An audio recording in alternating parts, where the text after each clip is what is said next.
fazendo as leis de Deus, instituído por Deus, ali, ungido por Moisés. E sabe, por mais que Israel falhasse, assim, eles falharam muito, mas na época de Arão as coisas estavam em ordem, assim, sabe? Estava a lei sendo aplicada. Arão, ele agia de modo correto. Seu filho Eleazar, ele agia de modo correto. O filho de Eleazar, Finéias, ele agia de modo correto, porque ele tinha como exemplo uma geração anterior. E assim foi. Arão, aí Eleazar tinha como o pai um exemplo, e Eleazar e Finéias tinham como Eleazar como exemplo. E isso flui, isso foi algo bom, porque a lei de Deus estava sendo aplicada corretamente. Mas quando entrou, depois de um ano, teve os juízes, daí entrou um juiz chamado Eli. Quando esse juiz entrou, e eu estava lendo e eu vi assim, eu falei, caramba, Eli não é uma pessoa ruim, assim, sabe? A única coisa é que ele não soube tratar a próxima geração, ele não soube brigar quando deveria brigar, ele não soube repreender quando deveria repreender, porque Hófni e Finéias, eles, como trazendo para os dias de hoje, eles eram assim. Os Hófni e Finéias era filho de Eli. Eles, no dia de hoje seria mais ou menos assim, você tinha que levar na lei meio quilo de picanha pro sacerdote lá, Eli. Só que eles pediam, traz aí 3 quilos e mais 1 quilo de picanha. Seria basicamente isso que eles faziam, entendeu? Eles roubavam, tiravam tudo aquilo que era de Deus. E ele como aquele que deveria preparar esses jovens, ele simplesmente deixou que acontecesse. E sabe, a gente tem que prestar atenção nisso. A gente não pode deixar isso acontecer. Cabe aos mais velhos, cabe àqueles que foram enrijecidos para algo preparar essa geração. É mais intrigante Jesus vindo e fazendo a boa obra, mesmo a gente vê esse negócio de geração, assim, Jesus vem, ele prepara uma geração, ele prepara apóstolos que fazem coisas boas em nome dele, e depois os apóstolos buscam mais discípulos e passam isso em geração em geração, e o evangelho, e na palavra de Deus fala que os levitas, eles tinham como herança, eles não receberam terras como herança, eles receberam Deus como herança. E eu falo que Jesus, o que ele fez foi deixar ele como herança.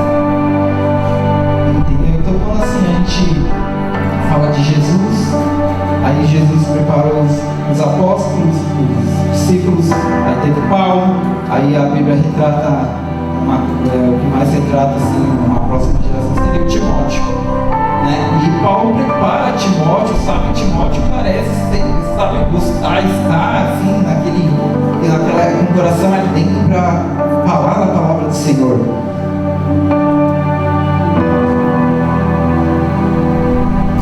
Bom, é isso, gente. Cristo é a nossa herança. Passe adiante o Evangelho.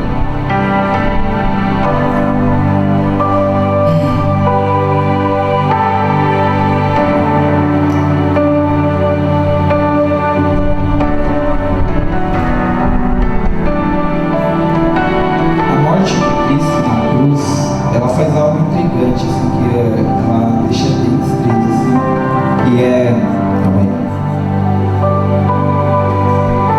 partir o véu. O véu é partir.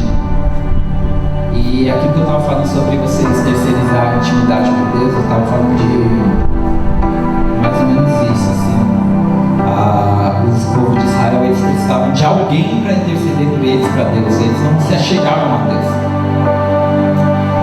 Jesus, ele parte aquele véu, ele está dizendo, não, todo mundo tem acesso àquele lugar, ao santo dos santos, ao qual somente o sumo sacerdote tinha permissão para entrar uma vez por ano. Quando ele declara, sabe, quando a Bíblia deixa isso assim, esse versículo lá, e a gente pode entender que, cara,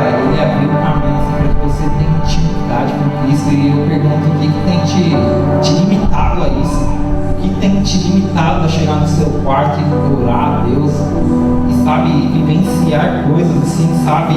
Tipo, chegar no seu quarto, orar a Deus, entregando um problema e no outro dia, de repente, aparecer uma solução. Cara, isso não tem preço. Isso, cara, é o ápice para a gente passar para os jovens. Isso é o ápice para passar para uma geração. Entender que o nome de Jesus tem poder. Não são pessoas que têm poder, é o nome de Jesus que tem poder.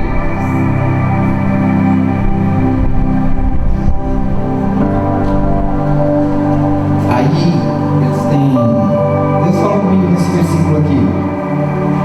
E é para os jovens, esse versículo. Mateus 19:16.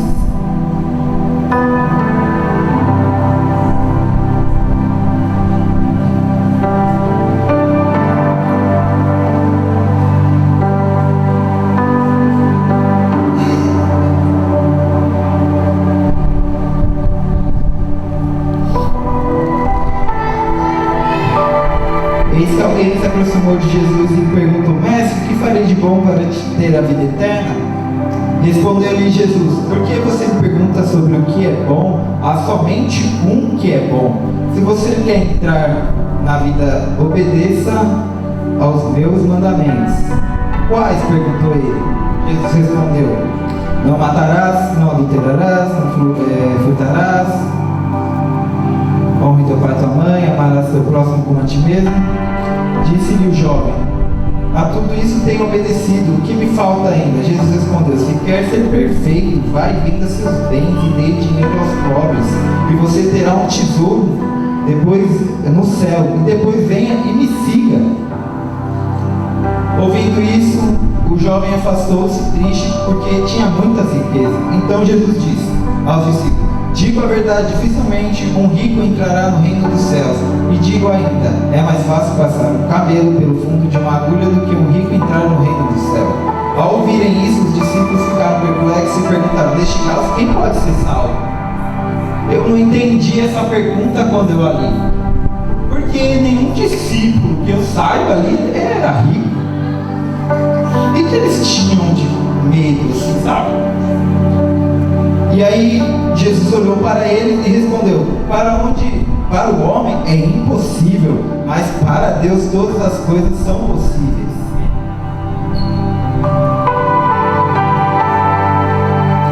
Ai, gente, que celular.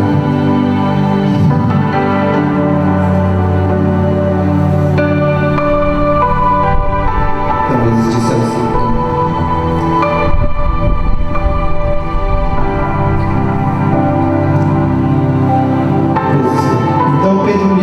Nós deixamos tudo para seguir-te, o que será de nós? Jesus lhe disse: Digo a vocês a verdade, por ocasião da regeneração de todas as coisas, quando o Filho do Homem se assentar no seu trono glorioso, você que me seguiu também se assentarão em 12 tronos, para julgar as 12 tribos de Israel e todos que tiveram deixado casas, irmãos, irmãs, pais e mães, filhos ou campos, por minha causa. Receberão 100 vezes mais e herdarão a vida eterna. Contudo, muitos primeiros serão últimos, e muitos últimos serão primeiros.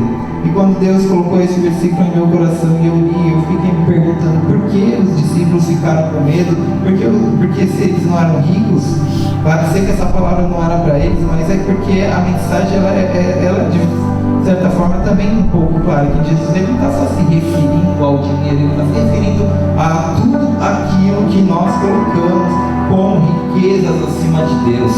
E por diversas vezes nós colocamos o trabalho, colocamos a faculdade, colocamos a escola, colocamos tudo, projetos assim, tudo acima de Deus. E esse versículo é justamente isso. É tudo que você coloca acima de Deus como riqueza. Entenda que cada vez que você faça isso, que você faz isso, essa parábola aqui, esse versículo aqui que ele fala sobre o camelo, é mais fácil um camelo entrar pela ponta de uma agulha do que um rico ser salvo. Vai ser isso direcionado para você, porque você está colocando isso acima de Deus como sua riqueza. Cara, é incrível que ele fala que não, para o homem nada, para vocês é impossível. Eu acho que os discípulos ficaram com o olho para meio. E agora? Não, mas eu posso, né? Ele basicamente fala da regeneração de todas as coisas, né?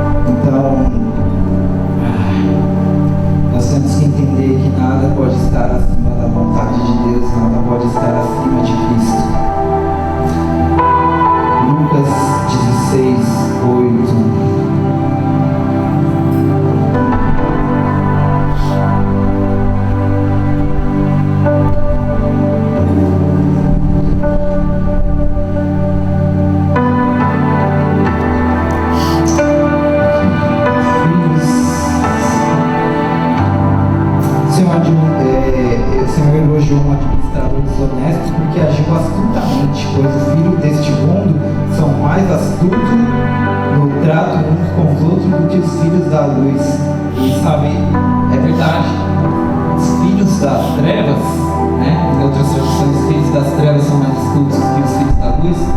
Ele fala, deixa claro, né? E a gente pode ver isso, que os filhos das trevas, eles não têm medo de se posicionar.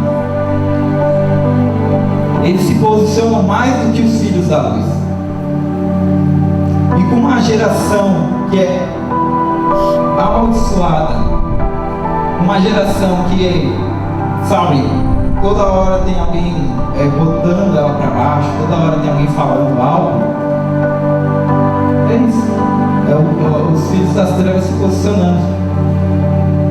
Os filhos das trevas se posicionam na nossa sociedade para tudo aquilo que a gente sabe. Hoje em dia, nossa sociedade ela tem um preceito, né, bom, assim, né, coisas que são bons de acordo com a Bíblia. E os filhos das trevas, eles se posicionam de tal forma assim: vamos legalizar o aborto, vamos legalizar isso, as drogas e muito mais. E cara, se essa geração a gente não capacitar ela para que ela siga adiante de uma forma correta, cumprindo e colocando Deus acima de todas as coisas, acima das suas vontades, acima da sua escola, do seu trabalho, da sua faculdade, e não nos atentarmos a isso, cara, vai dar certo. Aí os preceitos da nossa sociedade vão ser um aborto legalizado, e vai ser drogas legalizadas e muito mais. Isso vai ser, aos olhos da sociedade, bom, porque com o tempo você passa a viver aquilo e se torna natural, se torna bom, e uma geração se acostuma a isso. Eu creio assim, sabe, o que Deus tem colocado no meu coração é para capacitar jovens e estejam dispostos a se posicionar. E cara, quem vai fazer isso é a geração anterior. A geração anterior tem esse dever. Não adianta eu ter feito 1 milhão de coisas no nome de Jesus e depois a próxima geração não fazer nada, não ter o agir de Deus. A gente está passando por problemas, problemas do fim dos tempos, e a gente está deixando o diabo vencer nesse atrito, sabe, entre uma geração e a outra, sendo que nós devemos seguir adiante como Elias e Eliseu. E é isso que Deus tem colocado no meu coração para vocês, jovens.